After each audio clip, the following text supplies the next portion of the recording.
langit berubah menjadi hijau pucat yang mengerikan.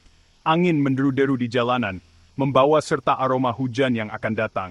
Suara gemuruh terdengar dari kejauhan, menandakan bahwa sesuatu yang besar sedang mendekat. Hujan turun dengan deras dan tanpa ampun, membasahi setiap sudut kota. Air mengalir deras di sepanjang trotoar, menggenangi jalanan dan membuat pandangan menjadi kabur.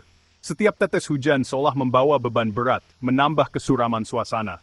Kota itu, yang dulu menjadi simbol kejayaan manusia, kini tak berdaya di hadapan amukan alam. Bangunan-bangunan megah yang pernah berdiri kokoh kini terendam air, menyisakan hanya puncak-puncaknya yang terlihat. Puing-puing berserakan di mana-mana, menambah kesan kehancuran yang tak terelakkan. Badai Zephyr, badai dengan kekuatan yang belum pernah terjadi sebelumnya, telah tiba.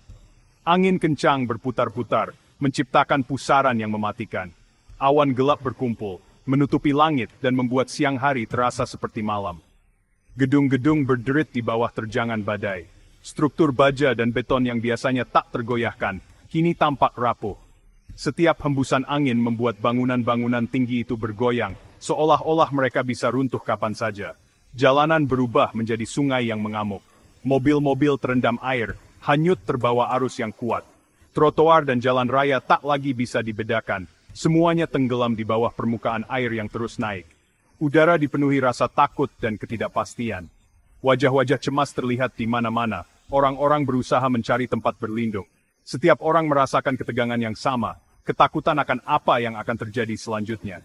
Gelombang badai, dinding air yang mengerikan, menghantam garis pantai, menelan segala yang dilewatinya. Kekacauan merajalela. Ini bukan badai biasa. Ini adalah pembalasan alam. Setiap gelombang membawa kehancuran, menghapus jejak-jejak peradaban manusia. Kota ini, yang pernah menjadi pusat kehidupan, kini menjadi saksi bisu dari kekuatan alam yang tak terbendung. Jack memegang erat teleponnya, buku-buku jarinya memutih. Suara di telepon terputus-putus, badai mengganggu sinyal. Sam, aman, segera datang. Sayang kamu, suara istrinya, panik dan ketakutan terdengar di antara suara statis. Putranya Sam terjebak. Rumah mereka terletak tepat di jalur badai. Pekerjaan telah membawa Jack keluar kota, sebuah takdir yang kejam yang kini membuatnya berpacu dengan waktu dan badai. Dia mencengkeram kemudi, jantungnya berdebar kencang. Bertahanlah Sam, fisiknya, dia pebarmosi. Taib Sufrang. Infrastruktur kota lumpuh. Kabel listrik putus, membuat kota gelap gulita. Jaringan komunikasi terputus, memisahkan keluarga dan orang-orang terkasih. Layanan darurat, kewalahan dan tidak siap. Kesulitan untuk menanggapi krisis yang semakin meningkat. Pejabat pemerintah yang terkejut dengan dahsyatnya badai, mengeluarkan permohonan putus asa agar tetap tenang. Namun di tengah kekacauan itu, kata-kata mereka terdengar hampa, hilang dalam deru angin dan hantaman ombak. Lapisan tipis peradaban telah dilucuti, memperlihatkan naluri bertahan hidup yang ada di bawahnya. Jalan raya, yang macet oleh kendaraan yang melarikan diri, kini menjadi lautan logam yang ditinggalkan. Jack meninggalkan mobilnya dan terus berjalan kaki. Angin menerpa tubuhnya, hujan menghantam wajahnya. Setiap langkah adalah pertempuran melawan alam, didorong oleh cinta seorang ayah yang tak tergoyahkan. Dia melihat sendiri kehancuran akibat badai, rumah-rumah rata dengan tanah, pohon-pohon tumbang seperti rumput liar. Udara dipenuhi bau air asin dan bau busuk kehancuran. Namun di tengah semua itu, satu pikiran terngiang di benak Jack, temukan Sam. Dia sampai di lingkungan rumahnya, atau apa yang tersisa darinya. Setiap langkah terasa berat, seolah-olah dia membawa beban seluruh dunia di pundaknya. Pandangannya menyapu pemandangan yang dulunya penuh kehidupan, kini hanya tersisa reruntuhan dan kenangan. Rumah mereka telah lenyap, menjadi puing-puing. Dinding yang dulu melindungi mereka dari dunia luar, kini hanya serpihan. Setiap sudut yang dia lihat mengingatkannya pada momen-momen yang pernah mereka habiskan bersama. Keputusasaan hampir saja menelannya, tetapi kemudian, di tengah deru angin, dia mendengarnya, sebuah tangisan samar. Ayah, Sam masih hidup. Suara itu memberinya harapan baru, sebuah alasan untuk terus mencari di tengah kehancuran. Dia menemukan putranya berpegangan pada sepotong kayu apung, babak belur tetapi masih bernapas. Dengan tangan gemetar, dia mengangkat Sam, merasakan denyut nadi yang lemah menada. Air mata kebahagiaan dan kelegaan mengalir di pipinya. Rasa lega menyelimuti Jack, begitu kuat hingga hampir membuatnya bertekuk lutut. Di tengah semua kehancuran ini, dia telah menemukan harta yang paling berharga, anaknya. Dia memeluk Sam erat-erat, berjanji tidak akan pernah melepaskannya lagi. Pada saat itu, dikelilingi oleh kekacauan dan kehancuran, mereka telah menemukan satu sama lain. Tidak ada yang lebih penting dari itu. Mereka tahu bahwa selama mereka bersama, mereka bisa menghadapi apapun. Itu adalah kemenangan kecil, tetapi tetaplah sebuah kemenangan. Di tengah semua kesulitan, mereka menemukan harapan. Harapan yang akan menjadi fondasi bagi mereka untuk membangun kembali kehidupan mereka. Satu batu bata pada satu waktu. Laporan berita menunjukkan dampak badai jejak kehancuran di seluruh negeri. Ribuan orang mengungsi, rumah dan kehidupan mereka hancur. Korban tewas terus bertambah. Pemerintah yang kesulitan mengatasi skala bencana yang begitu besar, menghadapi kritik dan pengawasan ketat. Tuduhan tentang kurangnya persiapan dan kesalahan pengelolaan memenuhi gelombang udara.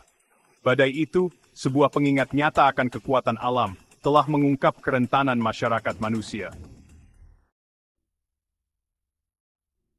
Namun di tengah keputusasaan, ada secercah harapan. Kisah-kisah tentang keberanian dan ketangguhan muncul. Tetangga membantu tetangga. Orang asing berbagi makanan dan tempat tinggal. Relawan mempertaruhkan keselamatan mereka sendiri untuk membantu upaya penyelamatan. Semangat manusia, meskipun babak belur, jauh dari kata hancur. Dalam menghadapi kesulitan, orang-orang bersatu, saling menguatkan. Jalan menuju pemulihan akan panjang dan sulit, tetapi keinginan untuk membangun kembali, untuk bangkit, berkobar dengan cerah. Jack dan Sam, bersama dengan banyak orang lainnya, menemukan perlindungan di tempat penampungan darurat. Sumber daya langka, tetapi semangat solidaritas berlimpah. Mereka berbagi cerita, saling menghibur, dan menemukan penghiburan dalam pengalaman bersama mereka. Badai telah merampas harta benda mereka, tetapi juga mengungkapkan arti komunitas yang sebenarnya. Dalam menghadapi kesulitan bersama, mereka menemukan kekuatan dalam persatuan, harapan dalam kemanusiaan. Mereka adalah para penyintas, dipersatukan oleh amukan badai dan semangat harapan yang tak tergoyahkan. Namun, badai itu lebih dari sekadar bencana alam.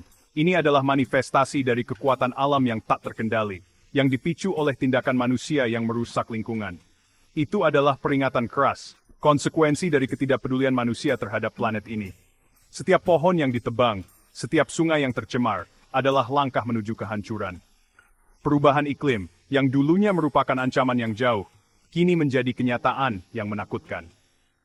Ilmu pengetahuan sudah jelas. Naiknya permukaan laut, peristiwa cuaca ekstrem, dan mencairnya gletser adalah bukti nyata dari perubahan yang terjadi di depan mata kita. Dan kerusakan ekologi adalah harga dari industrialisasi yang tidak terkendali, dan kecanduan kita pada bahan bakar fosil. Asap dari pabrik, tumpahan minyak yang merusak satwa liar, dan penebangan hutan yang terus berlanjut adalah bukti dari jejak destruktif kita. Badai Zephyr adalah panggilan untuk bangun, sebuah seruan untuk bertindak sebelum terlambat. Kita harus menyadari bahwa tindakan kita hari ini akan menentukan masa depan kita. Gambaran sekilas tentang masa depan di mana peristiwa semacam itu akan menjadi semakin umum dan parah. Jika kita tidak segera bertindak, kita akan menghadapi dunia yang penuh dengan bencana alam yang lebih dahsyat dan sering terjadi. Masa depan kita ada di tangan kita. Waktu untuk berpuas diri telah berakhir. Perlunya tindakan, mendesak dan segera.